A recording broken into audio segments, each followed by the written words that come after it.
Welcome to Galway and welcome to the first day of the 14th International Disability Law Summer School.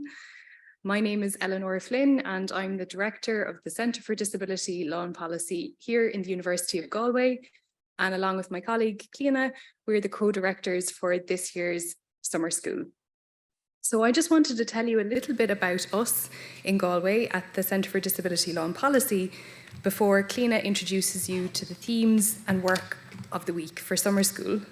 But before I do any of that, I have a very important list of housekeeping that I have to go through with everyone. So bear with me. So as you have noticed, we're masking throughout the week for summer school. We really encourage you to wear your masks consistently throughout the building, including in this auditorium and in other classrooms, including the craftivism room. The only exception is when you're eating or drinking. And if you feel unwell during a session, you must notify a staff or volunteer who has a black lanyard, and they'll support you to leave the building.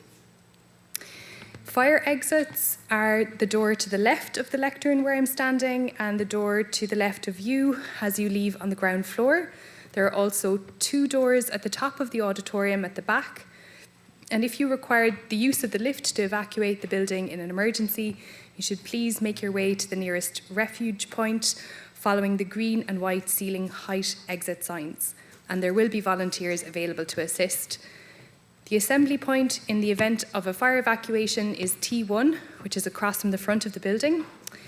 And if you require assistance to exit the building in the event of an emergency, for fire or other evacuation, please ensure you've completed a personal evacuation egress plan, a PEEP, with a member of the team. So the volunteers this week, you'll notice, are wearing maroon t-shirts and have black lanyards, and those are people you can easily approach for help with queries or questions throughout the week. There'll always be someone at the registration desk that you signed in at this morning, and you should notice us in the foyer and around generally during the week. If anyone needs assistance for access reasons during the week and they have asked for it in advance and haven't yet met the volunteer assigned to them, please go to the registration desk.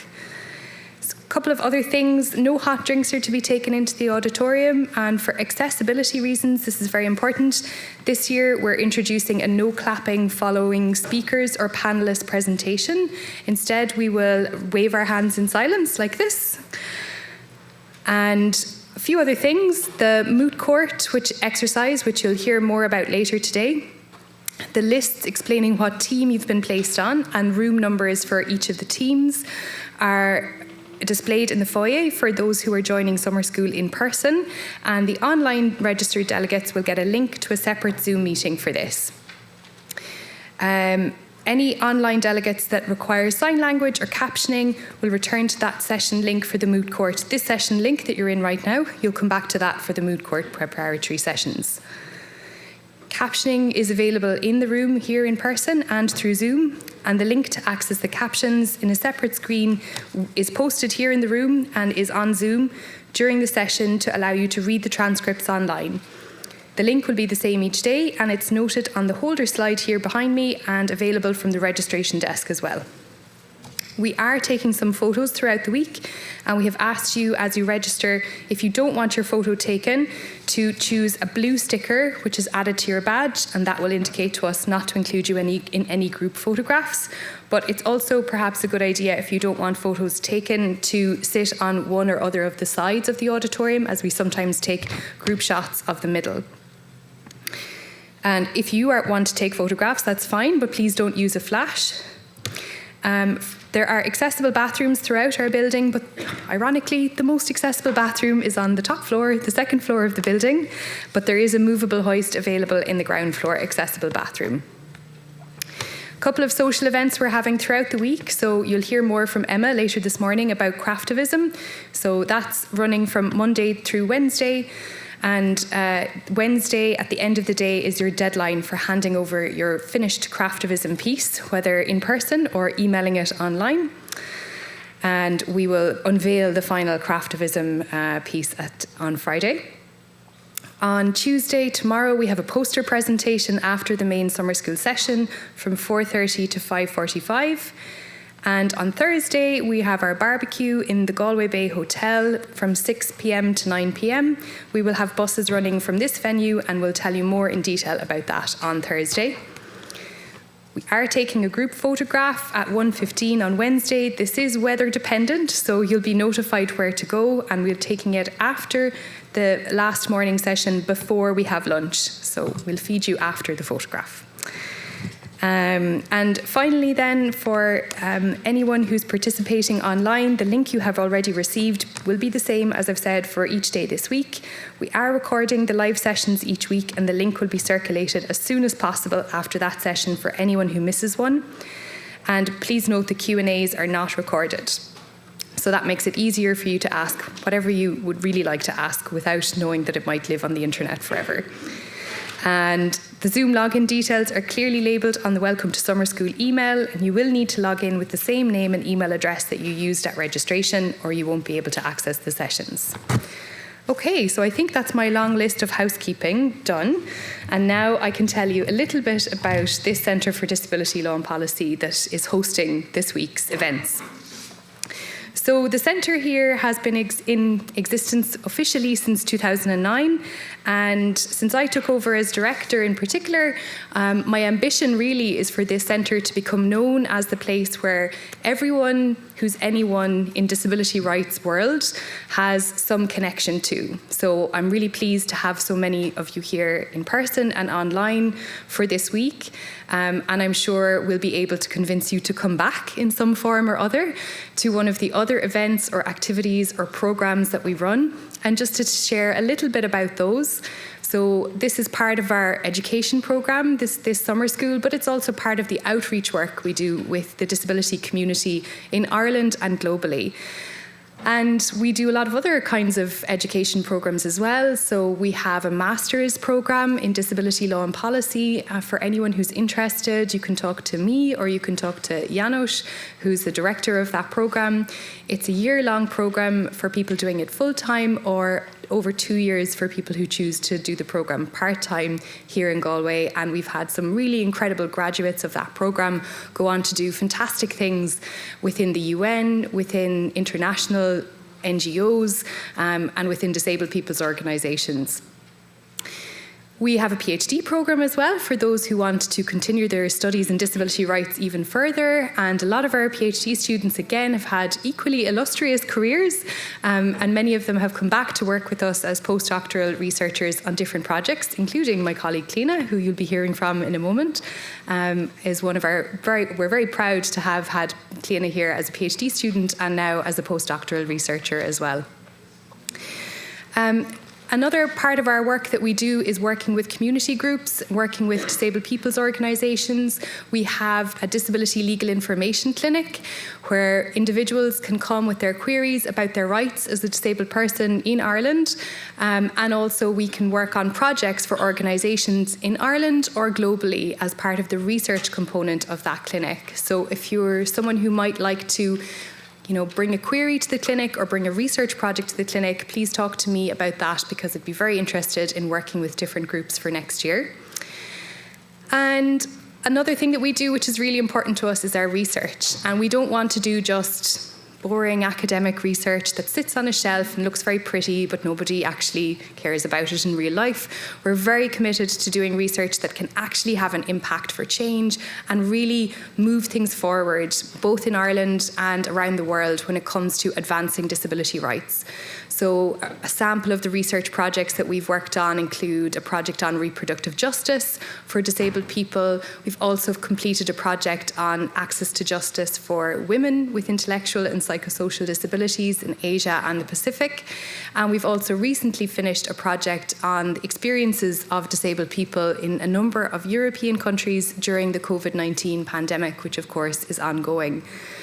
So if you have an idea for a research project and you'd like to collaborate with us or get involved in some of the research that we have planned over the next few years, then again, we'd love to hear from you. Please do talk to us. We want our research to be impactful and actually make a difference. And finally, more generally, part of our mission is to support disabled people at the grassroots who are doing the real work of advancing disability rights. So if that's you, if that's work that you're doing and you have an idea for how we could help you, whether that's doing some comparative research that can inform your work, thinking about how to change the minds of decision makers, whether that's politicians, policymakers, lawyers and others involved in kind of implementing the law, then do come and talk to us about that, because that's something we have some experience of and we're really passionate about. So, without further ado, I'm going to introduce you to Cliona, who is going to tell you more about what we have planned for this week at summer school. And as I mentioned, Cliona is a PhD graduate of this centre and this university. Cliona and I have worked together for a long time in various guises, including when she was an undergrad student in the Disability Legal Information Clinic I mentioned. And Cliona is now a postdoctoral researcher with the centre, so it's my pleasure to introduce Cliona to tell you more about the week. Thanks, everyone. Thank you, Eleanor.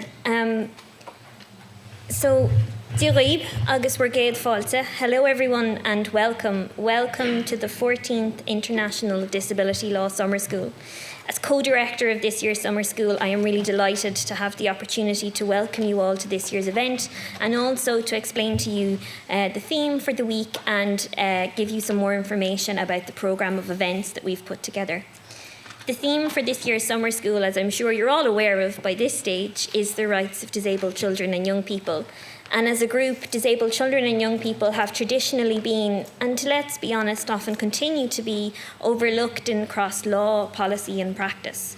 Often disability law, policy and advocacy centres itself or is based on an adult perspective, while law, policy and advocacy for children and young people often overlooks the unique and very specific circumstances children and young people with disabilities face, and the barriers that they face due to their age and also as disabled people.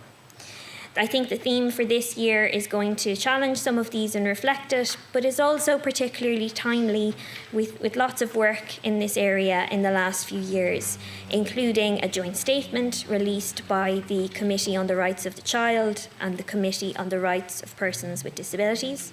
So those are the CRC and CRPD committees. I'll do my best not to use too many acronyms, but we do use them a bit.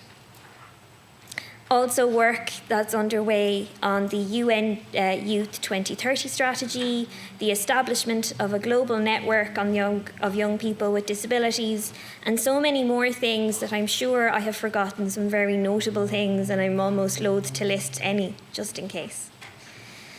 The purpose of every year's summer school is to equip participants to apply the content of some of these treaties that I've mentioned, mainly the CRPD, and this year also the CRC, in their advocacy work, to use the skills and the things that you will learn and hear here throughout the week and apply them to create meaningful change. Bring them back to your own work and to do that. So when we were designing this year's programme, we really were hoping to challenge some of these traditional biases and situations that I've just told you about. We aimed to push that traditional divide and give us all some opportunities to reflect on how we can all change our practices and make sure that when we're advocating for disabled people, we're doing so for disabled people of all ages. And when we're thinking about children, we're thinking about all children and young people, or children and young people from a wide different variety of backgrounds and different experiences. The theme, of course, provides this central focus, and it'll guide everything that we do this week. So when we are thinking about monitoring, we're going to be thinking about how specifically disabled children and young people can be involved in monitoring later on today. Tomorrow, when we look towards equal recognition before the law and talk about decision-making and support, we're going to be thinking about how that specifically applies if you're a disabled child or young person. Then we're going to think about how this group can be supported to live independently. Maybe what barriers they specifically face in regards to the right to health and education, their role in social movements, and finally, how play, culture and sport can be actually inclusive, accessible, and ideally fun for everyone, right? Now, there were so many topics to cover. This gives you a flavour of what we've chosen. This gives you an overview or a flavour of what we've chosen for the weeks. And when we're doing it, Eleanor and I were going, there's so many other things that we could put in here. But it is only 4.5 days and there is only so much time in a day. And we wanted to give you lots of time to talk to each other as well. So we hope that even some of those, though there's something for everyone, or that there will be bits of interest for each of you. Nothing about us without us, of course, has been a central maxim of the disability rights movement, and this is equally true for children and young people with disabilities. So when we were coordinating this year's summer school, we made sure and we aimed to invite as many disabled children and young people to present as possible. It wasn't us talking about them, we wanted them to be talking about what was important and how that worked. My sister very clearly tells me I can no longer pretend to be a young person, so I needed to gather more of them. I'm out of that range now, which is very clear. And I really can't wait to hear their contributions this week. I'm particularly delighted to welcome Nicholas here to Galway, and I'll let Eleanor introduce him properly to deliver a keynote presentation. But I think so far, even looking at the programme, they're already going to be my highlight for the week and the ones that I'm very interested in. Now, there are limitations, and I'm going to have to hold my hands up and honestly tell you that there are things that I wish we did maybe a little bit more of. We don't have very many young children participating in this week's summer school, and unfortunately we didn't organise it with the youth advisory panel and maybe quite the level of a participatory ethos that guides the rest of our work here in the CDLP. But this is something that we can improve on in the future, something we are very, very mindful of in our work, and something that we can hope we can learn from and grow for next year's events and the ones that come afterwards. Outside of this auditorium, there's going to be some excellent people up here talking to you, and I will keep this brief because they have much more interesting things to say. But outside of this auditorium, as Eleanor has mentioned, in the programme there's also evening events and activities happening that I hope you will enjoy. My colleague Emma will very soon introduce you to craftivism in more detail, and I will leave that to her. She'll do a much better job. But we also have a poster presentation session, a barbecue on Thursday evening, and of course the annual moot court competition that Eleanor mentioned. So the information for this is in your conference packs. You'll see the scenario. It is a mock trial in front of the UN Committee on the Rights of Persons with Disabilities, and we really do encourage you all to take part.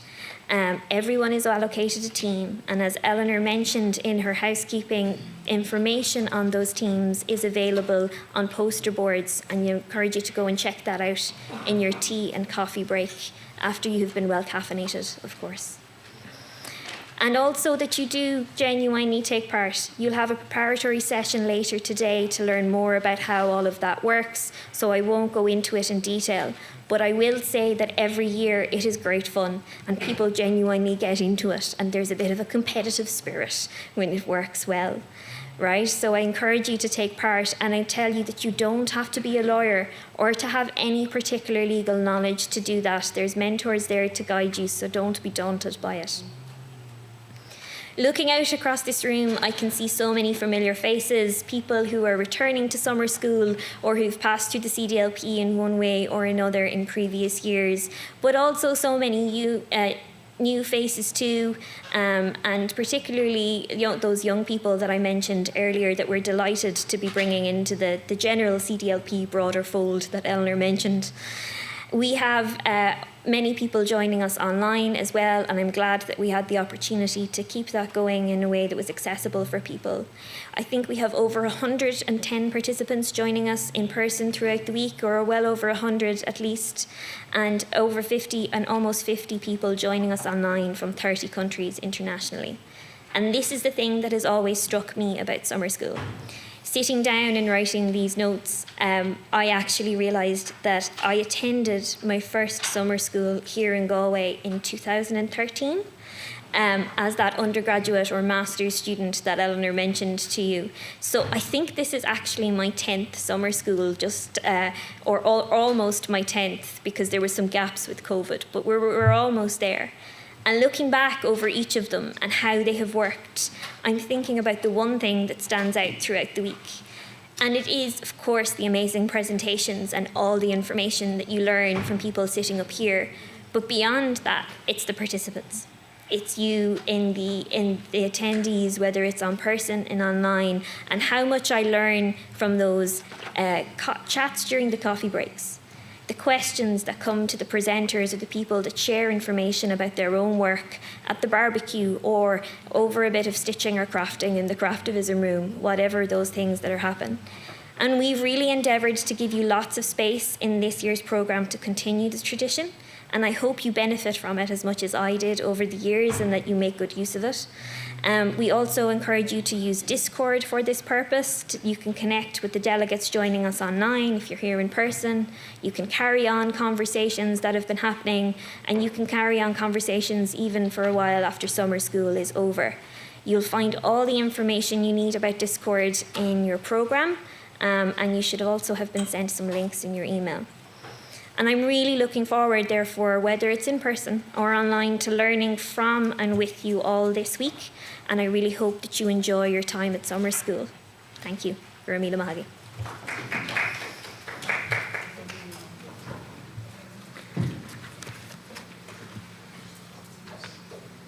Thanks very much, Lena. And in a moment now, we'll have Emma to tell us about the Craftivism for this year's event. So let me just briefly introduce Emma. Emma is completing her PhD at the Centre on self-advocacy of people with intellectual disabilities, and has worked as a research associate on the Centre's Reproductive Justice Project.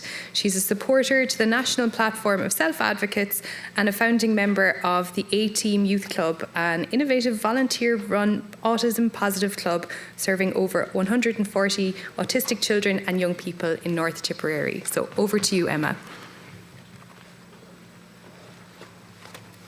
Thanks, Eleanor, and hi everyone. It's lovely to be here again. I'm going to be facilitating the Craftivism workshop that we have here until Wednesday. If you have your programme, you can see on page 32, there's a little bit of an introduction to what Craftivism is. Some people have never heard of it. It's okay. It's basically using skills, crafting skills, like embroidery, sewing, crochet, whatever you're able to do, and taking whatever work you do and using it for a political purpose. So we have, in some of the campaigns I've been involved in the past, we've created projects where we send little messages of little pieces of beauty to politicians with strong political messages on them. And it can be very effective when people get together and do it. So there are two parts to Craftivism. One is creating a message. It's having a campaign. It's coming together to do work and get a message together. So the message this year is related to the rights of children and young people.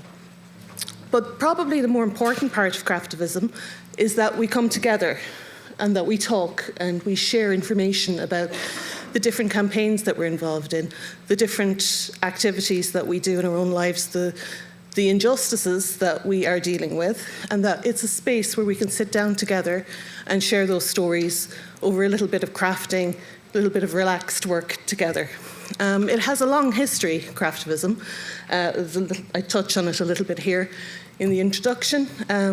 It's become very popular in the last 10 years or so, but it goes back much, much further than that, and I really only know the history of it back as far as the 1800s, but it goes back much further than that.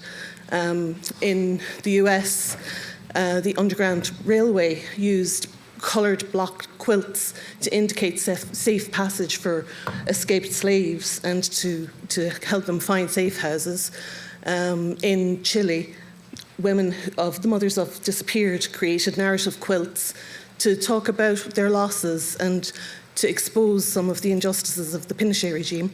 And then it's been used for much lighter things like yarn bombing and just messages on local levels around climate change, and there's a lot of trendy things happening around it at the moment.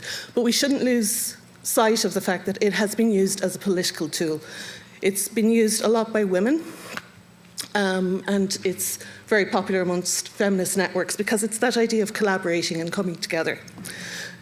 So here this week we have a room dedicated to it down in G006. It's around at the end of the corridor. It's a nice, quiet space. You're welcome to come there at any time during the week, but it would be great if you get started today. We'll be taking pieces until Wednesday, and then we'll have to assemble a whole lot together to create a big quilt. You'll see this one here. in the programme. It's actually hanging down in the room. It's about 2 metres by 1.8 metres. It's a huge piece. This doesn't really do it credit. And it's really lovely. We have 2 of them down there at the moment, so you can see those. So your part of it is just to take a little piece of material and create whatever you want on it that relates to your experiences and maybe a campaign that you're involved in. We're going to have a central figure of a globe, just indicating that this is a global group, and anything that affects you, any issue that you want to raise, or even if you just want to put your mark on this quilt, you can come and do it. It's open to everyone. You do not need to have strong skills. You can use paints if you want to, anything at all. The idea is to come and be involved in the space. So like I said, it's on Wednesday is our deadline for completing it. We'll have volunteers there all week to help. We ask before you give it in to write a little piece explaining what it is. And we will keep that, we will put it online with a picture of your piece before they all get assembled. We'll keep each of those individual pieces. If you are joining us online, you can still take part. So again, the deadline is Wednesday. Create your piece and then upload a photograph of it and email it to me. The details are here, but my email address is e.burns, B-U-R-N-S, 6@nuigalway.ie. And just email it to me and we will create a virtual version of our quilt as well. So everyone can be involved. The details, the technical details will be uploaded to our Discord channel. We have one specifically for Craftivism. So if you have any follow-up questions, either come down to me in the room if you're here, or ask me on the Discord server, and I'll get back to you on it. I think that's everything. Even if you're here, I would also like you to write that description of what the piece is. So that's an important part, so that we document what everybody's ideas are. Yeah. When we're writing the description, is that something that all Sorry. I can repeat the question. It's okay if that's easier. Do you want me to?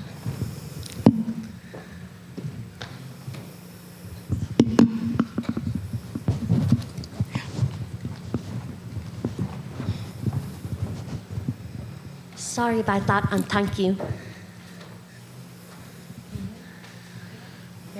Yeah. Brilliant.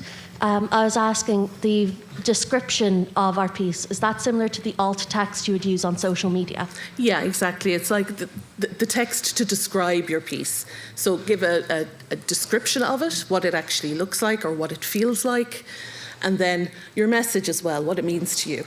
So it's important to get 2 parts of it, like to actually describe the piece and then what it means to you as well. Is that okay? Thank you. So I presume it's for visually impaired people primarily. That and just accessibility as well, that we document exactly what is on it too. So it's for both purposes, yeah. Brilliant, thank you. Okay, thank you. Any other questions, just pop them into the chat on Discord and I'll answer them in there for you. But I really hope that you'll come down and have a look and get involved. And don't be intimidated if you don't have previous crafting skills. Like, none of us are experts down there.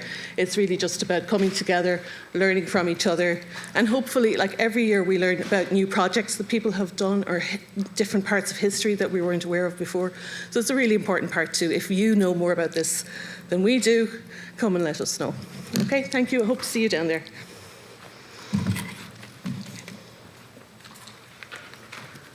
Okay, thanks, Emma. We have we're actually running early, which is a good thing for us, but we have to wait a few more minutes for the president of the university to join us to welcome you officially to the university. So if it so happened that anyone had more questions about craftivism, oh, here they are. Sorry, Emma, you're going to have to make the trek to the top of the room again. Then now is a good time to ask them.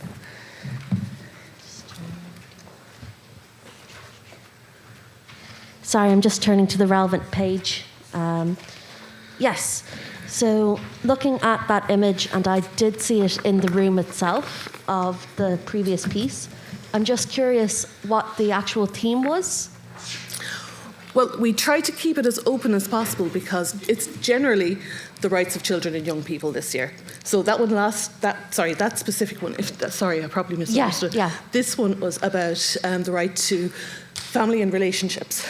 Okay, cool. Thank you. And it was all different types of relationships. I love the solidarity route. Yeah, it was the basic pattern of it was a tree. So the roots were about kind of our shared values or ideas that people were sharing, and then up the trunk of the tree were kind of what was most important to people, or what were kind of the building blocks of relationships. And then it just got a little bit chaotic after that. We added trees and pretty things. So yeah, it's very loose and open. Yeah. We're not determining what it should look like. We generally have an organising idea. So that year it was a tree. This year it's a globe. Perfect. But it will change. It will be however people want it to be. We have a very loose idea. And if you were involved in it this morning or any time today, we'll still be putting together the design of it. So if you are interested in that part of it, come on down and you can influence what that's going to look like. Yeah. Cool, thank you. Yeah. And if it's not too bothersome, I actually have a question for Cliona and also for, make sure I get your name right, for Eleanor Flynn. Sure. Okay, so I'm looking at both of your bios, and I have a quick question. Just reading here, her research, this is yours, Eleanor. Her research focuses on disability and social justice. Sounds cool. With particular emphasis on legal capacity, advocacy, and reproductive justice. So I know broadly what advocacy and reproductive justice are about. Could you explain to me a little bit about what legal capacity means? Absolutely, and you'll be hearing a lot more about it from our other speakers, and also especially tomorrow we have a whole session in the morning that will focus on supporting legal capacity in children and young people. But at a very basic level, legal capacity is the idea that the law should recognise the choices that people are making. And the law does this in lots of different ways. So when we exercise our right to vote, that is the law recognising a decision we are making. When we choose for the state to recognise a relationship, like through marriage or a civil partnership, that's another way that we're exercising our legal capacity. Even when we make a will and decide, who should inherit things after we die, that's another example of exercising legal capacity. And this is an area of life where many disabled people have been excluded from that right. And so that's something that I've been interested in exploring in my own research, understanding how we could support people to make these choices and have the law work in a different way to acknowledge those choices, rather than assuming that there are some categories of people that can make that choice and other categories of people who can't make that choice. So that's kind of what I think legal capacity is. Okay, thank you. Just to kind of slightly summarise to make sure I kind of understand, is it similar to like giving people with disabilities in particular agency and the ability to make their informed decisions, but have the law respect that? Yeah, so people already have agency. It's just a question of whether the law recognises it and what conditions the law places before it will recognise someone's agency. Often the law has placed very ableist conditions for how it recognises agency. So the right to legal capacity is about breaking away from that and understanding that every human being has legal capacity, and it may just be expressed in a different way or need to be supported in a different way. And that's the kind of research that I'm interested in. Brilliant. Sounds hugely worthwhile. Thanks. And then last question, I promise, is for Cliona. And again, it comes from your bio. And I'll just read out the sentence. In her previous role with CDLP, she worked as a research assistant on the European Research Council, funded, and then this is the project name, Voices of Individuals, Collectively Exploring Self-Determination, and then in brackets, Voices Project. So it's another kind of definition one. What exactly do you mean by self-determination? Well, technically Eleanor named that project, so this is kind of an Eleanor question as well. That was a project I worked on a few years ago as a research assistant here in the centre, and it was actually about just the question that you've asked there before, about disabled people and their right to legal capacity and decision making. And I think self-determination maybe was used there, Eleanor, to make the acronym work as much as anything else, but similarly to make it about them deciding for themselves determining their life and making those kind of decisions. And that was a really interesting project where disabled people got to share their stories of either being denied their legal capacity or their decision-making rights, and times where they were supported to do that. And then they were paired with sometimes disabled people too, or who were academics and activists and other people across the different sphere, to write about how we could learn from this and how the law could change. And that's the self-determination element of that, the getting the right to decide for yourself. Brilliant. And is that published somewhere? There's a website that I think should still be live with some of the materials freely available. ERC Voices, voices.com, and there's also a book, but that would be an academic published book, so maybe best check out libraries and various things for that as well, and we might have information on some of those CDLP publications available at the registration desk and at various things throughout the week. Thank you very much. Did I do a good enough job explaining your project? You did. It was our project. So it's perfect that the question went to you. Okay, so we still have a few more minutes before the President joins us. So again, if anyone has a burning question, please don't feel shy about asking it. But in the meantime, if I don't see any questions raised, I want to just say a little bit more about some of the things that I hope we get more into this week. So, like Cliona said, of course we can't cover every possible subject related to children and young disabled people this week, but we really just hope that this is going to be a conversation starter. The most important thing that comes out of summer school every year is the conversations between our speakers and our attendees.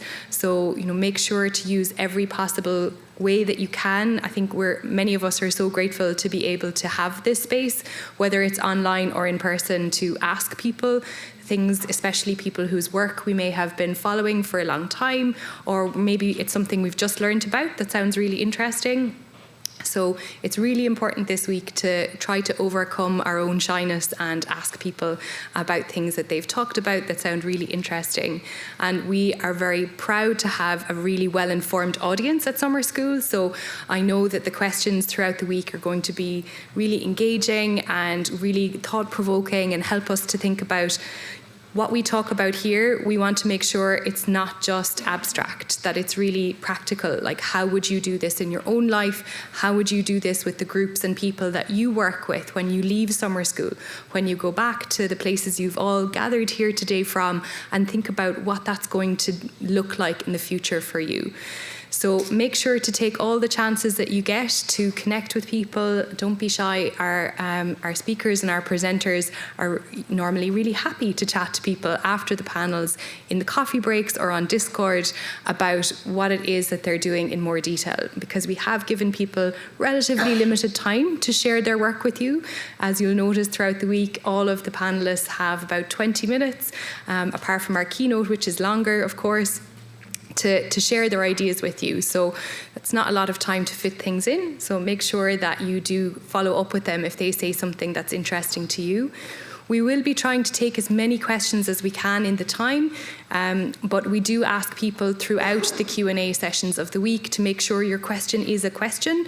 If at all possible, you might have some interesting thoughts that are not really a question yet, but we try to prioritise questions that are reasonably short and direct to each person on the panel.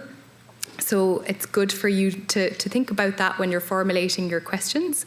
And of course, people are coming from lots of different backgrounds with different experiences. So we really want this to be a respectful space during the week, and we work quite hard to make sure that it will be that. So we can understand that, particularly when people are talking about personal experiences, which many people are, that can be difficult, and that we try not to ask too many personal questions that might be intrusive, even if we're very curious to know more about that person's experience. So do bear that in mind as well. In my housekeeping, I forgot to mention that we do have a quiet room available, so I just want to tick that off my list. So if anyone is finding the proceedings a bit much and you just need a quiet space and a break away from what's going on, there is a quiet room and volunteers can direct you to where that is. But it's, as you leave the auditorium on the ground floor, you'll be able to access it between the kind of auditorium space and on your way to the bathrooms. It's there on the left-hand side. So I've just been informed that the President is arriving, so he should be in the room in any minute, and then we'll be able to introduce him and he'll be able to welcome everyone to Galway. But Clina's reminded me of something else I forgot. Second quiet room on the way to Craftivism. Second quiet room, excellent. We have a second quiet room which is on the way to Craftivism that I forgot to mention. So I can see that our President has just joined us. So welcome, President O'Horthaig. We're delighted to have you with us. And without further ado, I'll hand over to you to welcome our delegates from the 14th International Disability Law Summer School officially to the University of Galway. Thank you.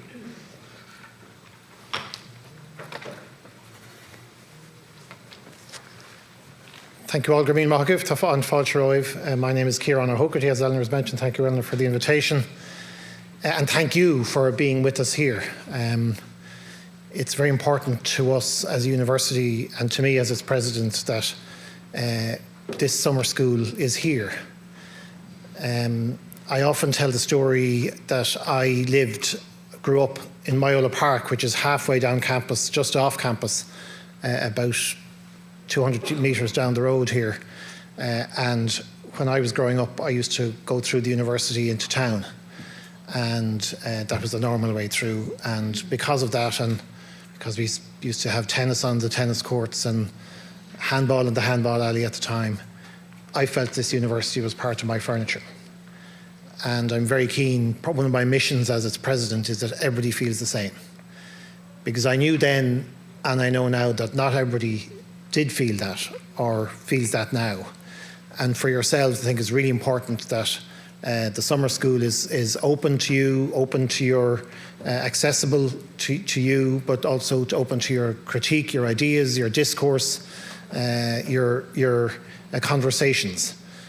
Because one of our values here is openness, and that means a lot in the context of a university with no gates, we hope, and we can sometimes feel we can do better. So if there's areas we can do better in, please do let us know, because you're the experts by experience, you know the lived life, and if there are things where we can do better around accessibility, please do let us know, because we're trying to do better always in that context.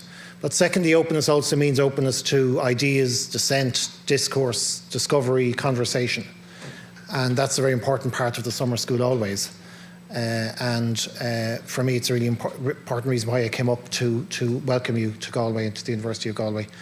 And the other, one of our values, which we feel is the greatest of these, if you like, is respect. And that's also something that we're very keen on, that we give you respect. Respect is a two-way street. But also respect means we do our good work for each other. And part of what we've transformed that into, or part of that's developed into, is being a university for the public good.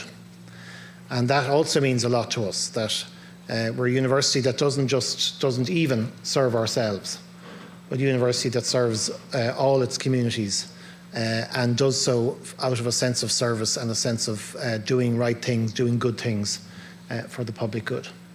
So one thing we're thinking of at the moment, we have a conversation ongoing. I've asked our legal advisors to see, is there anything more we can do about things like recruitment of staff, appointment of staff in particular, in order to improve what we're doing currently. And to my surprise, they've come back with some options for positive action.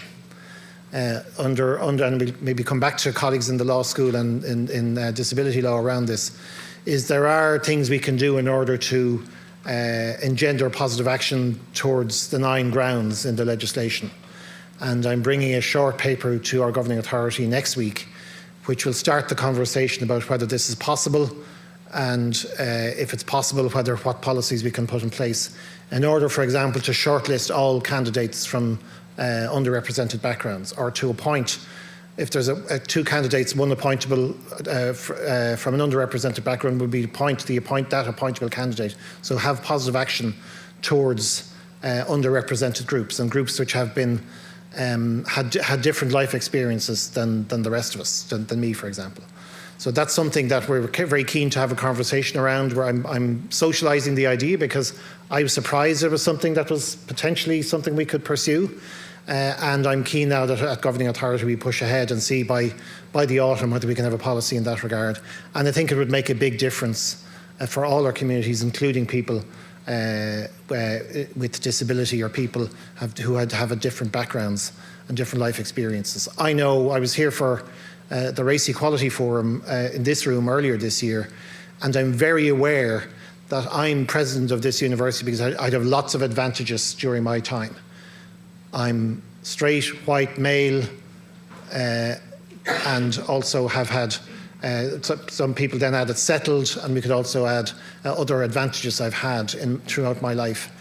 And I know well that this is one of the reasons why I'm here, that if I didn't have those advantages, I may not be.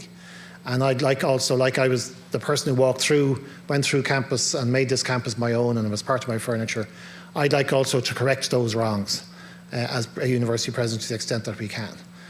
So again, something, I talk to Eleanor maybe afterwards, if there's anything you think as a university we can do from your own experience that we can do better, please do let us know, because part of a summer school for us is that we teach and we base it on our research, but also we learn.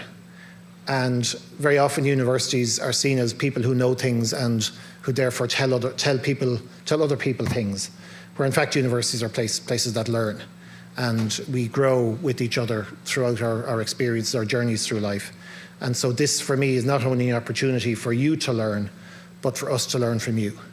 And I'd like to thank all our colleagues for keeping the summer school going, for you for being here, and most of all, I'd like to encourage you to see this place as your own, and that we are a place that will learn from you. And it's a great privilege for us, therefore, to have you here. So Gabin Mahagif, agus Sasung Winishatanavas and Asan Skull Saura, agus Tracelím Liv, I commend you all. I'm glad to see the interpreter has Gaelic as well, so that's fantastic. Thank you, Garmagat. To say just thank you all very much, and I hope you enjoy the summer school, and I commend you all. It's our privilege that you're here. Thank you.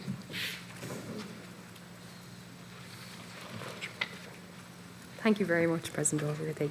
I know you have to rush off to another engagement, which I should also be at. Yes, so we really appreciate you being here, and we certainly will follow up with our ideas after this week as well. Thank you so much. So now it's my privilege to introduce Nicolas Joncourt, who is our keynote presenter for today and for the whole summer school. Nicolas is an AAC user and non-speaking French autistic student who's 23 years old. His full bio is in the programme, so I'm just reading you some extracts for now.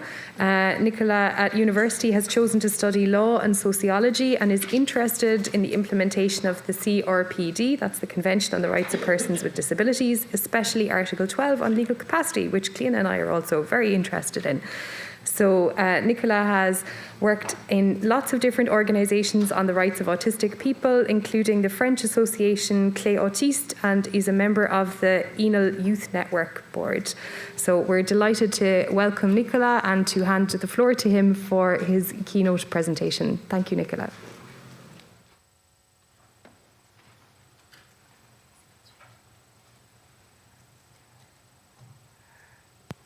I am extremely honoured to have the fantastic opportunity to speak to you today for the opening of the 14th International Disability Law Summer School.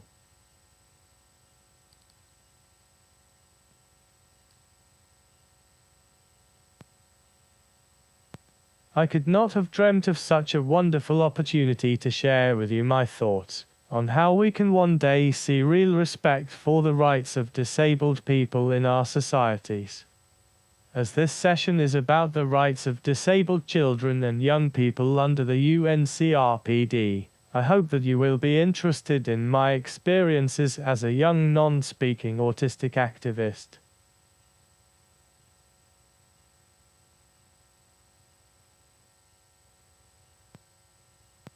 I could not have dreamt of such a wonderful opportunity to share with you my thoughts on how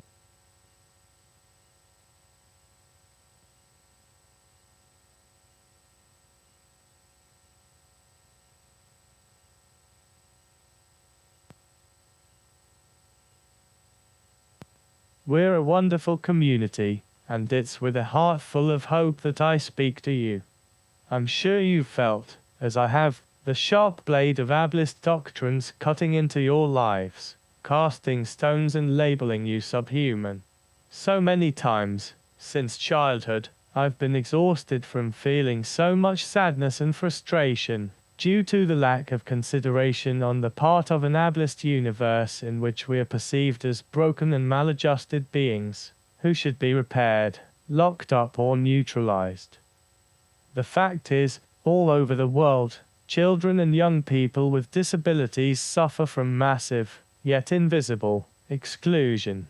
To be young and disabled is to suffer several stigmas related to the normative gaze imposed by our media, our leaders and our institutions. But we can change these norms so that we can all be fulfilled beings, subjects of the law, unique but interdependent individuals. It's not easy to change mentalities when, over the centuries, we've successively been judged as abominations, as things to be eradicated, as subhumans to be hidden away and locked up, or as poor beings to be pitied, feared or ashamed of. Indeed, the move away from the medical law charitable concept of disability towards the social model of disability is not done yet. My country, France, has been condemned on several occasions by the Council of Europe for impeding the right to independent living and failing to meet its obligations to include disabled people. Above all, I believe that the majority of leaders prefer to remain within a protectionist and security-oriented framework, rather than promoting human diversity and adapting society to people's differences in order to ensure their freedom.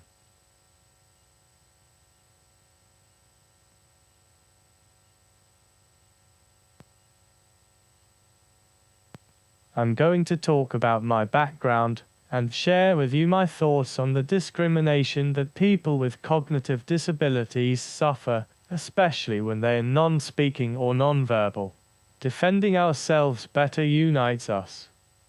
I was born on October the 4th, 1999 in Rennes, Brittany, a region that looks a bit like Ireland.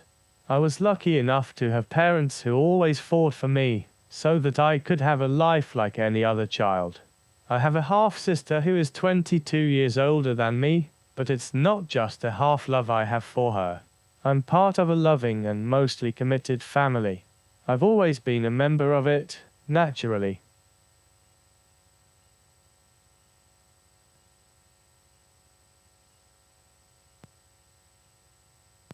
The signs of my autism appeared quite early, but I wasn't diagnosed until I was 5. France has a long way to go, and for a long time psychoanalysis dominated the approach to autism, which was long considered an illness. It was the Chaucy Law of December the 11th, 1996, 3 years before I was born, which recognized autism as a disability. Today, many autistic children are still placed in psychiatric day hospitals, and followed by medico-social institutions, very often of psychoanalytic obedience, where families, especially mothers, are often made to feel guilty. All sectors are affected, even the justice system. There was, for example, the terrible case of Rachel, who had her 3 children taken away from her on suspicion of Munchausen syndrome, when all she was doing was looking for solutions for her children, who turned out to be autistic and hyperactive. To this day, she is only entitled to supervised visits, despite the strong mobilization that has taken place to denounce these unjust and scandalous practices.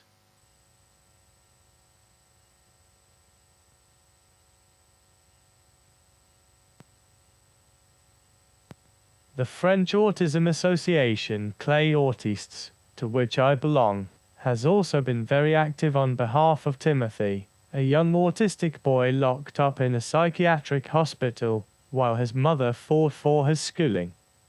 I spent a few months in a day hospital at the age of 4, 2 afternoons a week, but my parents soon withdrew me and demanded full-time schooling, but not without a great deal of pressure. I was only allowed a half-time teaching assistant.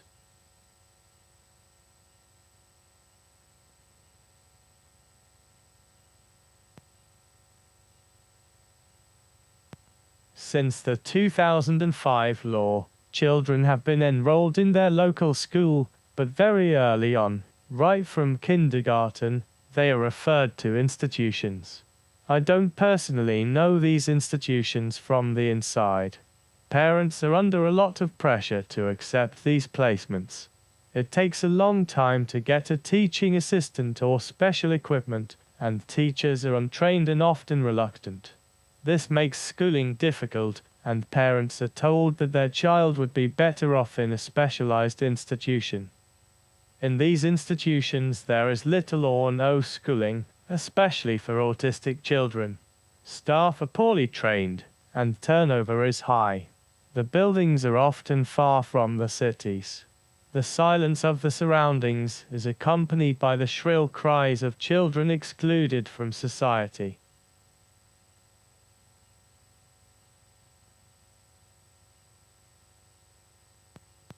Institutions are not solutions because there are no problems.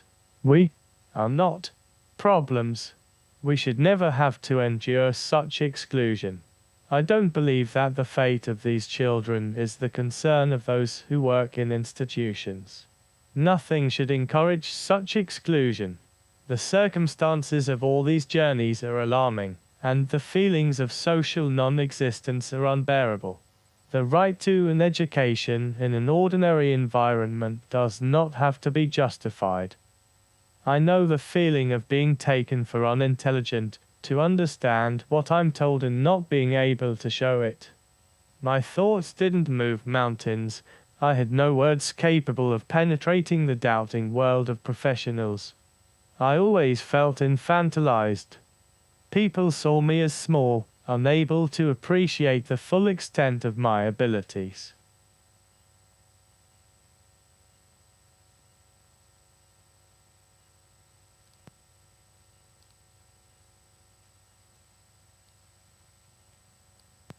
France has been condemned several times by the Council of Europe for discriminating against autistic children, especially when it comes to mainstream schooling.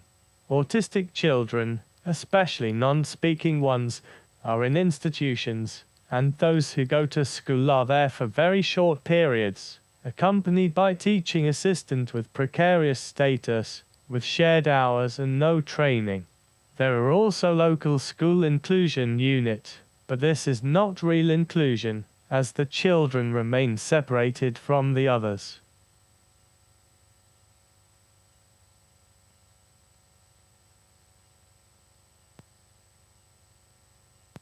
Parents' desire to send their children to mainstream schools is held back by the education system, despite the 2005 law recommending it, claiming that the institutions are better trained. And parents have to fight for the right to education.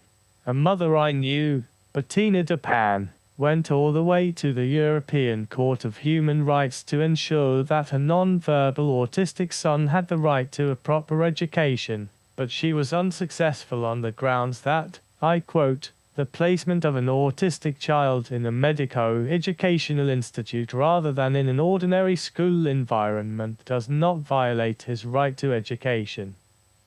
While pointing out that mainstream schooling is possible in France, the court ruled that, given the child's profile, he was not capable of attending a mainstream school, and that the specialized environment better met his needs, thereby calling into question the mother's wishes for inclusion and going against the International Convention on the Rights of Persons with Disabilities.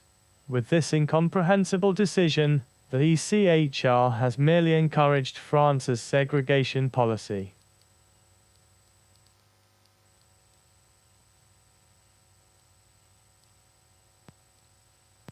In recent years, parents have also been the subject of frequent reports from schools. According to the Défenseur des Droits, which is in France to defend and promote the rights of users of public services, children's rights and the fight against discrimination, Families with disabled children are more likely than other families to be the subject of a procedure that informs the Departmental Child Welfare Service about the situation when a minor is in danger or at risk of being in danger. This procedure could become a means of excluding the disabled child from the school system.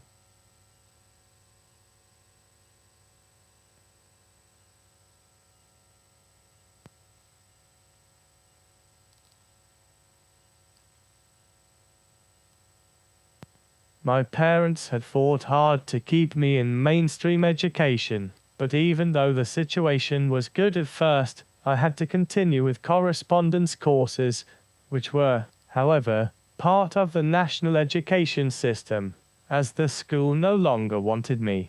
It was a very difficult time for me. My world fell apart, my trust in people diminished, and they made me feel that I was different. I was 9 years old, and exclusion made me a fighter. I didn't realize that my fellow human beings were no longer so. I now belonged to the so-called abnormals. As I couldn't stand being left alone any longer, I wanted to go back to mainstream schooling. At the middle and high schools, I was part-time in class and part-time on distance learning courses. When I turned 16, the end of compulsory schooling, my request for a teaching assistant was almost refused, and the fear of no longer being able to go to classes, even if I only went for a few hours, devastated me. But I can say that when it came to taking the baccalaureate exam, which is needed to go to university, the high school and the school administration were very supportive, as if I had to overcome all the obstacles to finally get the right accommodations. But the fact that the teaching assistant were not trained and changed frequently was very difficult. These people had difficulty with my communication devices, and I didn't really have any relationships with the other students.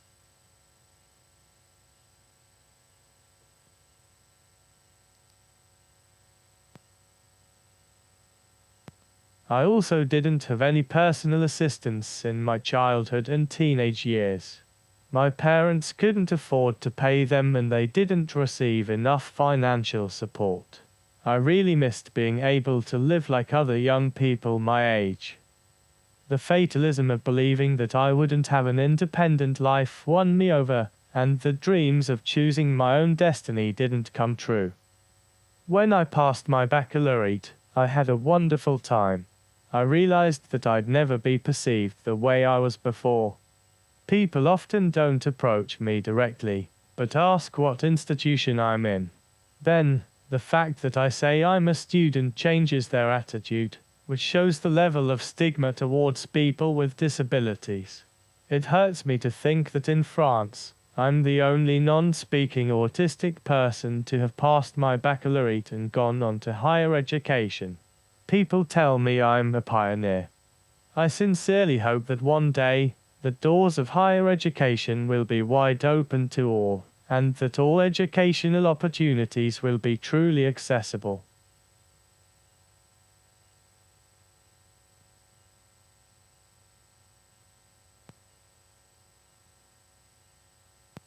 In France, there are no university teaching assistants, and accommodations are mainly for physical and sensory disabilities, even if there is still a lot to be done in these cases too. To follow a university course, I needed full-time human assistance, but I was only entitled to an allowance to pay someone for 3 hours a day. Having obtained a scientific baccalaureate, I started studying physics, but I was accompanied by personal assistants who didn't have the time to familiarize themselves with my alternative means of communication. I sometimes found myself in exam situations with a secretary, but without any personal assistance, with no possibility of composing for the exam. I did have a note-taker, but I only retrieved his lessons once a week, and his notes were often unreadable. There were also no accommodations made by the teachers. Very early on, I decided to change for law studies. There weren't enough reasonable adaptations and, Despite the extra half hour I was given for exams, I didn't have enough time to finish my work. The university's disability unit didn't react at all. With the possibility of doing my first year of law in 2 years, and with a lot of hard work and perseverance, I was able to pass a few classes, but I had to give up. It was very hard, because law is a passion for me. I then started studying sociology at the University of Human Sciences in my town, extremely disappointed to have to leave law school, but looking forward to finding knowledge that would bring me so much inner joy. Listening to my friends and family give me advice, I had to face the facts. My real passion lies in the fight for our rights, and disability studies belong to the field of sociology, which finally allows me to study this subject without necessarily being in a purely legal perspective. Today, I feel much more at ease than I used to in the tutorials, and I'm finally able to really participate in class.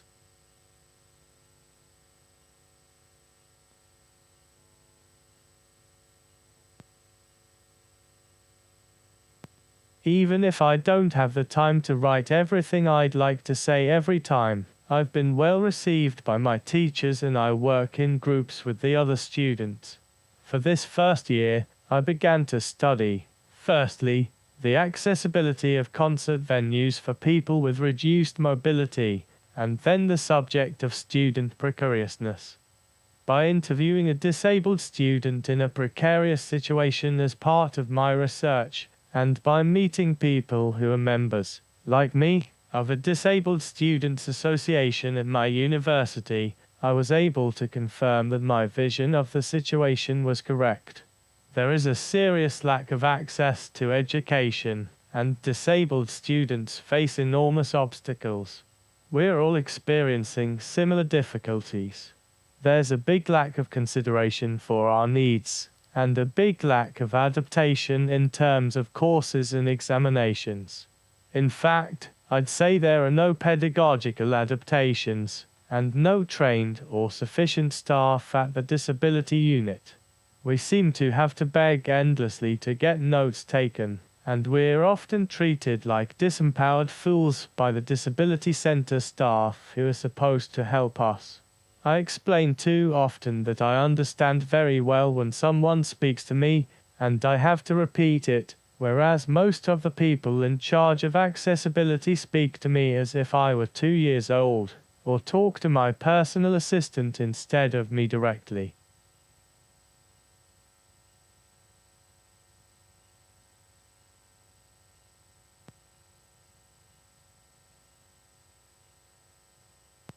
Tired of always fighting for my rights, I was however very happy to pass my first year of a sociology degree this year.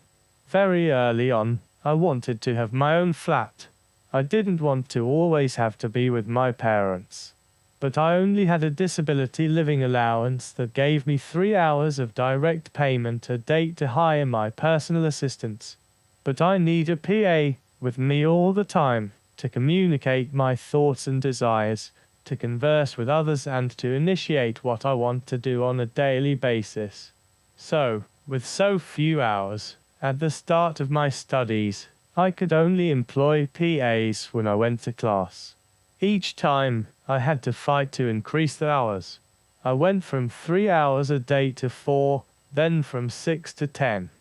This was always very inadequate because, as I said, I need help all the time because of my disability. My parents helped me with the remaining hours, but what I wanted was to have my own independent adult life without having to be stuck with my parents.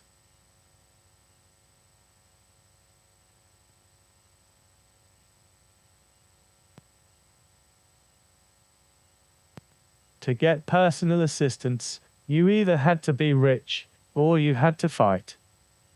Fighting was my only option. Claiming allowance for hiring 24 hours a day was a real battle to assert my rights. I first went before a commission at the local regional authority for the disabled to get more hours. I felt like I was on trial, judged without having committed any crime. I got 10 hours, but it still wasn't enough. At least my PAs now spend more time with me on a daily basis, at university and at home, and I felt more confident. I also applied for student accommodation. It was a fabulous thrill to move into my own apartment.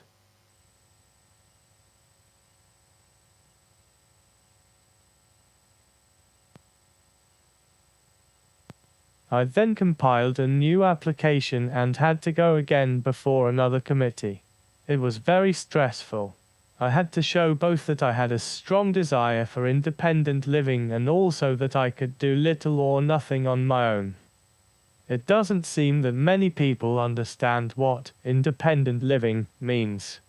A lot of people still think that independent living means doing everything on your own. I get the impression that there's a confusion between autonomy, independence, self-sufficiency, as if needing each other means we're not autonomous. In December 2021, to my great surprise, I finally obtained full-time assistance. My mother didn't believe it. She thought there had been a mistake when I received the letter announcing the results. It was a great victory.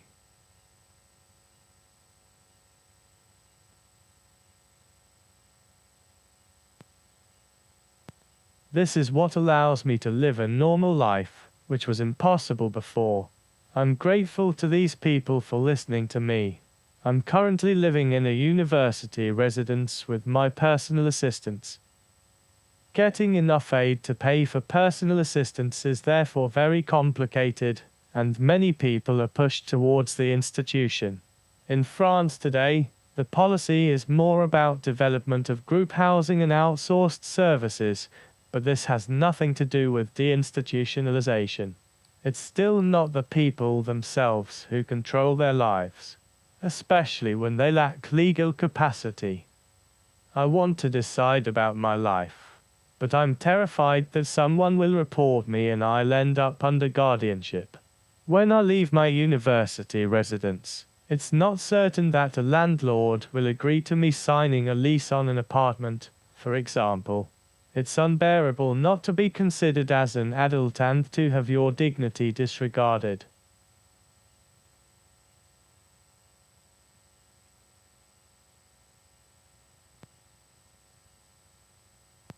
I'm a member of several advocacy associations for disabled people, autistic people, and non-speaking autistic people. It's really personal assistance that allows me to have an active student and associative life at the pace I want. I joined the independent living movement when I was 16 by joining the Enel Youth Network. I was elected to the Enel Youth Network board last November.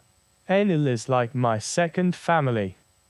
I'm also a member of IASC, International Association for Spelling as Communication, whose mission is to advance communication access for non-speaking individuals globally through training, education, advocacy and research. This association is composed of individuals from the non-speaking and neurodiverse communities, their families, trained practitioners, and informed allies. In this association, I am part of the Spellers and Allies Advocacy Network.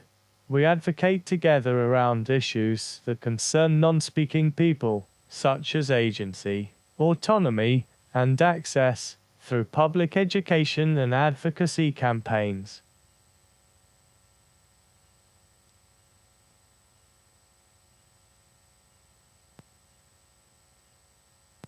On a national level, I belong to the Clay Autists Association, group for the freedom of expression of autistic people, which fights for the rights of autistic people, for their emancipation and quality of life.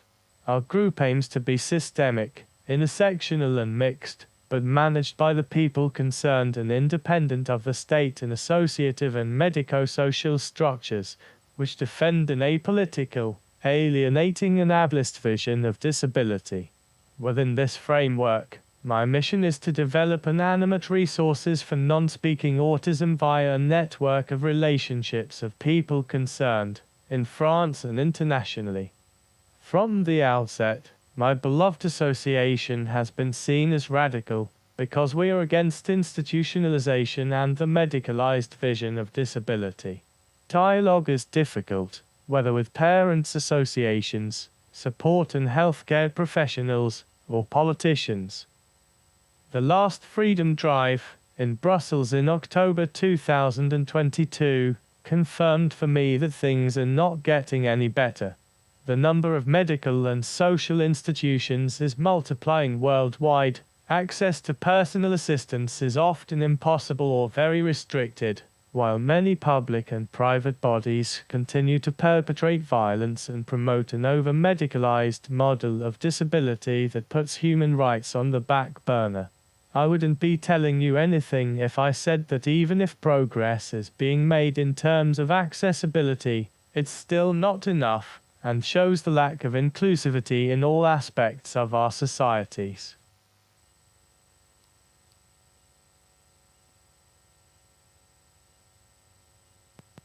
Even in contexts that claim to be inclusive, I've had experiences that exclude. I participated this year in a program called Impact, for inclusive methods for political activism and campaign through training, organized by Jeff, the Young European Federalists. We went to an event called GYD, for University on Youth and Development, in Spain, where many other organizations were also making projects. During the plenary meetings, there were several issues with accessibility and noise. On the last day of the event, they came to see me to warn me that the activity would be noisy. They were excluding me, instead of making the event accessible to all. So, I had to leave the meeting room, and my whole Jeff group left the meeting room in solidarity with me. Today, with a friend from Jeff, we're going on to work on an action plan for supported decision-making campaigning.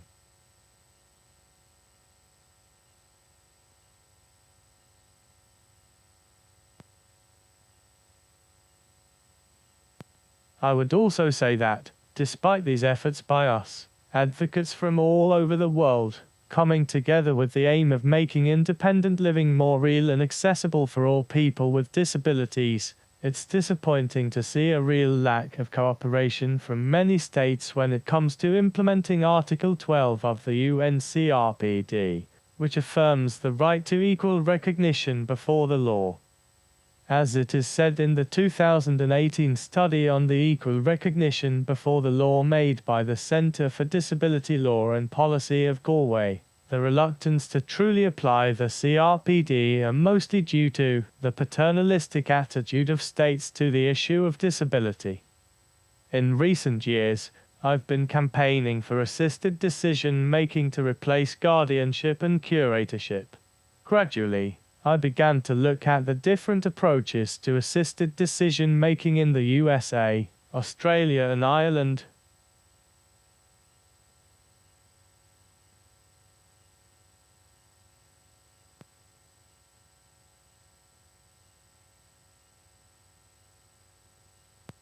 I felt really happy when I learned that Ireland had, very recently, implemented the Capacity Act, and had launched its own decision support service, even it is not completely conformed to the CRPD.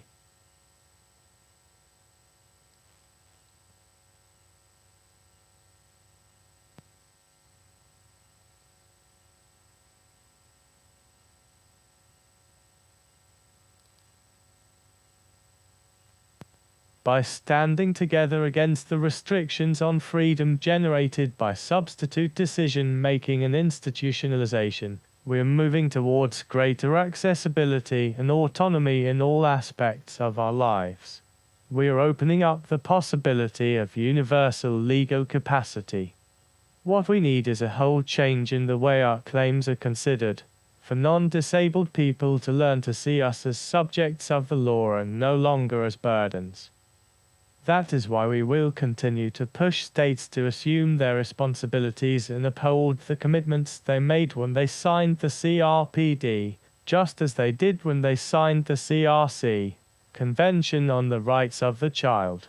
Even if the barriers to be destroyed are considerably numerous, so we can build together accessible and just societies.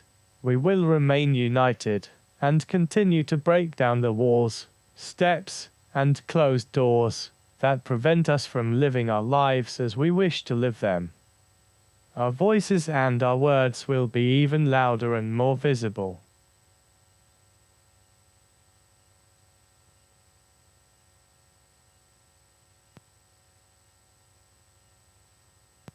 The power of a movement like ours is built on a foundation of solidarity, love, and a strong desire for freedom. To this day, I can feel this wind of liberation at every moment. You are my family. You have filled my soul with a thirst for transformative justice. I truly have the dream of a better world inside me. The struggle for independent living is synonymous for me with a living joy to build a world where everyone can live with dignity by being considered a whole person, master of their choices.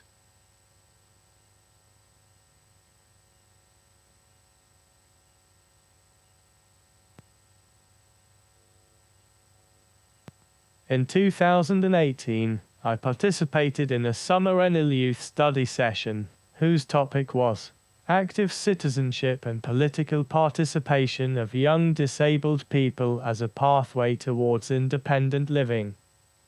There, I experienced one of the most wonderful moments of my life. It was the first time I met for real so many wonderful young disability activists from all over the world, as I had always been left out of a lot of conversations. There, on the contrary, I was considered as a person who has ideas to share and who is equal with other people. I really felt listened to. It was as if all barriers had disappeared. I assure you that I long to feel this way every day of my life. To be seen first as a person worthy and worth listening to.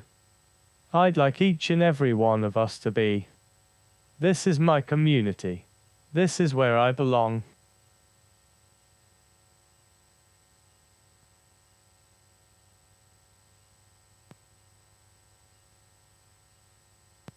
I want to see our voices raised and triumphed in my lifetime, even if our bodies don't physically allow us to speak. I believe in us. We are fighting to stop our bodies and our hearts being sacrificed on the altar of normalcy. We're side by side. Together, we're strong. We're loud, proud, and visible.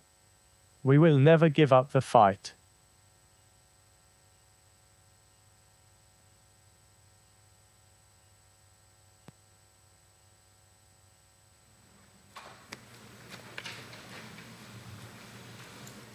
Thank you so much for that, Nicola. That was an incredible way to open officially our summer school this year. So thank you very much. And now to respond to Nicola, we have Keelan Gallagher, who's really extensive bibliography, which I would really encourage you to read the full bibliography in the programme. Keelan is King's Counsel. She's an international human rights lawyer and barrister at Doughty Street Chambers. And earlier this year, she was appointed by the Irish government as Ireland's Special Rapporteur on Child Protection. She's acted in so many really important human rights law cases, including cases for children with disabilities and their families. And so we're really pleased to welcome Keelan here today and to respond to Nicola's keynote. Thank you, Keelan.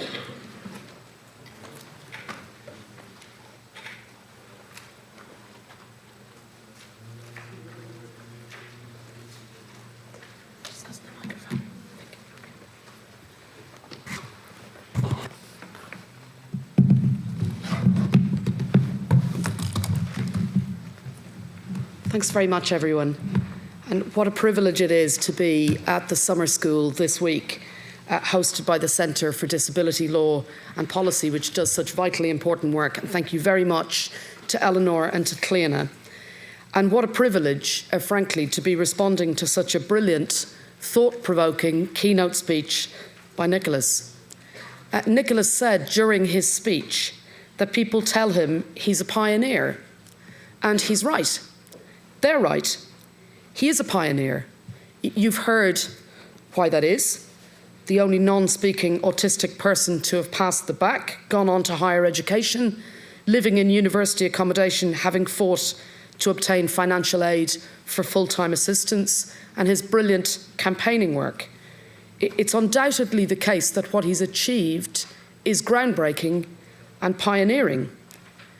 But you should not have to be a pioneer to obtain basic, fundamental rights, accommodations to facilitate you to achieve your full academic potential.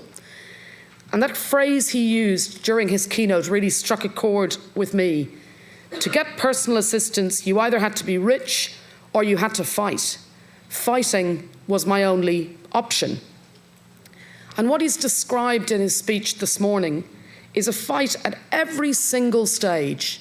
A fight initially by his parents, and then a fight which he has had to have throughout his lifetime to get basic rights to which he is entitled. A fight to be treated humanely, equally, and fairly. And frankly, it's disgraceful that Nicholas has had this experience. This fight that he's described at every stage took place in France, one of the wealthiest countries in the world, 24th richest country in the world at the moment, GDP of $3 trillion.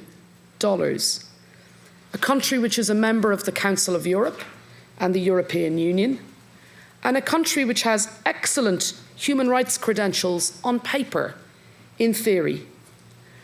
France ratified the Convention on the Rights of Persons with Disabilities over 13 years ago, in February 2010. But although it ratified the convention in 2010, it did not immediately take any concrete steps to apply it, effectively considering that an act it had passed earlier in 2005, France thought, went further than the CRPD, and how wrong they were. And given what you've heard from Nicholas this morning in that brilliant, searing keynote, it may be little wonder to you to hear that in 2021, the UN Committee on the Rights of Persons with Disabilities, in its concluding observations on France, gave it a clear fail and expressed serious concerns in a range of areas. And I'm just taking this from the UN summary to give you a flavour. The committee expressed concerns about the prevalence of medically focused and paternalistic legislation and practices in the state party in France. Of particular concern is the 2005 Act on Equal Rights and Opportunities, Participation and Citizenship for Persons with Disabilities, which predates the CRPD and focuses on the prevention of disability and the medical treatment of impairment. That Act sets out a model of medical social care favouring systematic institutionalisation on the basis of disability. The committee recommended that the state party review existing legislation and policies and expedite the adoption of measures to give effect to the human rights model of disability that recognises autonomy, equality and freedom in all areas of life. And the UN Committee also expressed concern about the devaluing of people with disabilities in France through ableist policies and practices, criticised it as not having a human rights model of disability, eliminating negative stereotypes, and highlighted a range of serious concerns, including forced sterilisation and a focus on institutionalisation. And that's echoed in what we've heard from Nicholas this morning.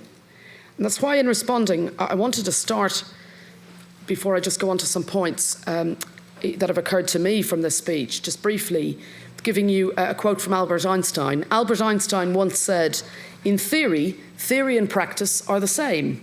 In practice, they are not." And I think this week is a very important part of closing the gap between theory and practice, between rights on paper and rights in reality. And at the heart of the discussions that many of you will be having this week will be two international conventions which are standard setting: the UN Convention on the Rights of Persons with Disabilities and the UN Convention on the Rights of the Child.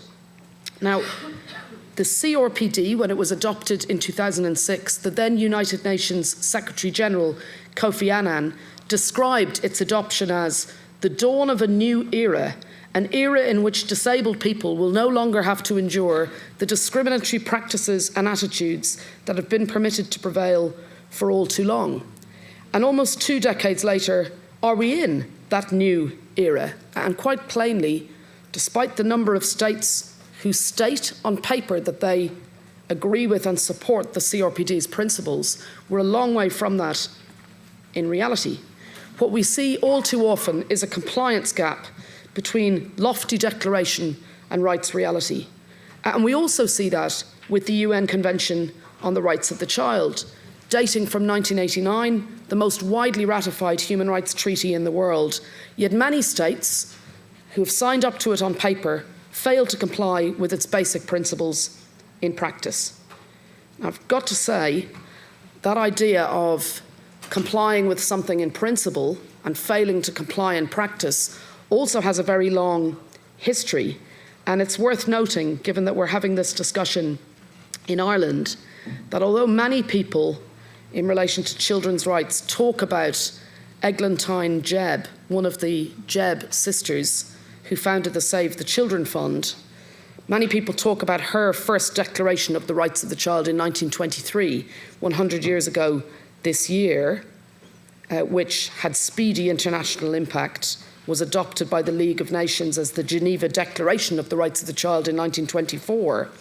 In fact, before Eglantine Jebb put pen to paper in 1923, here in Ireland in 1921, in Dublin, in the midst of the revolutionary period, the democratic programme outlined at the meeting of the First Dáil stated, "It shall be the first duty of the government of the Republic to make provision for the physical, mental and spiritual well-being of children, to secure that no child shall suffer hunger or cold from lack of food, clothing or shelter."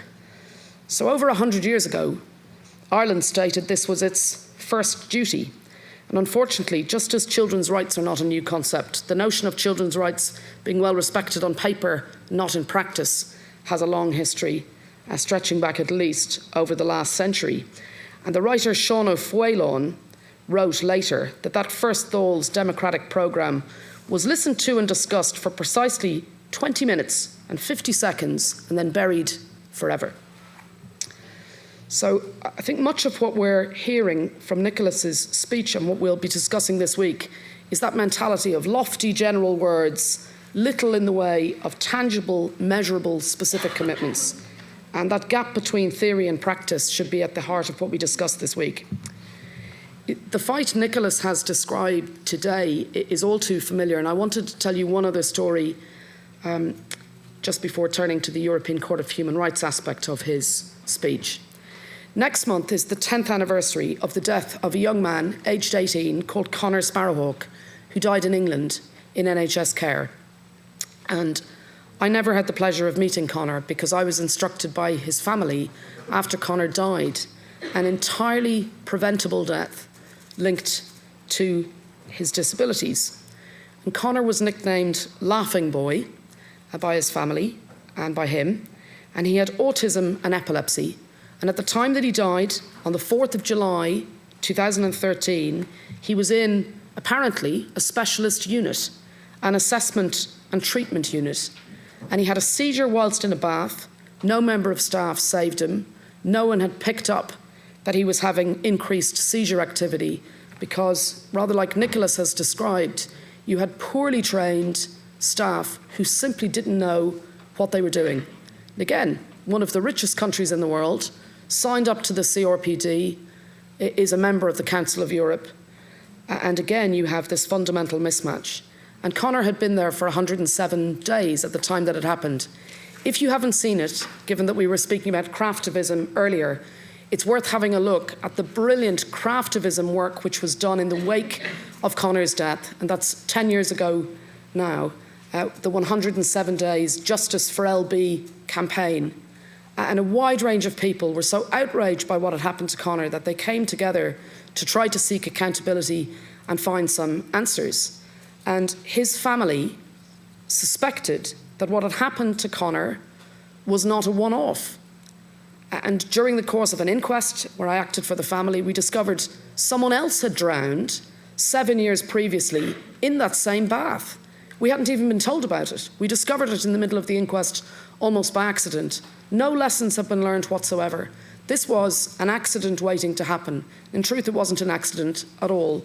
It was a preventable death. And Sarah Ryan, Conor's mother, in her campaigning work, secured a report from NHS England which uncovered that, in fact, learning disabled people were dying, on average, 20 years earlier than people without learning disabilities, for entirely preventable reasons linked to their disabilities. So if you do have the opportunity, it's worth looking at that online, or indeed looking at the book Justice for Laughing Boy. So the fight that Nicholas is describing today is a fight that many others have linked to this gap between reality and practice. And another key theme that I wanted to end on that's emerged from Nicholas's speech is the inadequacy of the European Court of Human Rights on issues concerning inclusive education in particular. He mentioned that case of Dupin and France, a deeply problematic case from 2019. And he said in his keynote today, with this incomprehensible decision, the European Court of Human Rights has merely encouraged France's segregation policy. And I agree with and endorse that criticism that he has made, because that is a remarkable judgment. The court in 2019, in that case, seemed to turn away from its previous jurisprudence that had focused on the CRPD as indicating international consensus and the importance of inclusive education. In fact, the court in the Dupin case doesn't even make reference in the section of the judgment on relevant national and international law to the CRPD. The CRPD is notable by its absence in that section. It is a clear turn away from other far more progressive cases, such as the CAM case or Enver Sahin. And it is problematic when you look at these cases in the European Court of Human Rights, because on issues concerning inclusive education, it does seem to me that there's a real hodgepodge that emerges from the European Court of Human Rights. Some cases which are positive, some cases which rely heavily on the CRPD and have a progressive approach, and then other cases such as Dupin, which take a very different attitude. I think that's in part because you simply don't have an embedded nature of the principles from the CRPD in the analysis that emerges from the European Court of Human Rights, in contrast to, for example, the way the European Court in the last 10 years has dealt with issues such as gender-based violence or even the UN Convention on the Rights of the Child. There seems to be a particular blind spot when it comes to issues related to rights of persons with disabilities and rights of persons with disabilities in relation to education in particular. I do think it's also in part because the right which protects education under the European Court of Human Rights, under the European Convention on Human Rights, it is in itself relatively weak. The jurisprudence is relatively weak. But there is a real problem with that mixed picture that's emerging from the European Court of Human Rights. And it's important that Nicholas has highlighted that in his brilliant keynote. I started earlier with a quote from Einstein, and I think given that Nicholas has given us so much food for thought in his speech, it's right that I finish with another Einstein quote, which is a little more positive. He once said, "Learn from yesterday, live for today, hope for tomorrow. The important thing is not to stop questioning." And I think what Nicholas's brilliant speech today has done is given us much in the way of questioning and why we must question states which claim in principle to be complying with international standards such as the CRPD, but in practice are failing people like Nicholas, are failing people like Conor Sparrowhawk, and are failing many people in this room in person and virtually online. Thank you.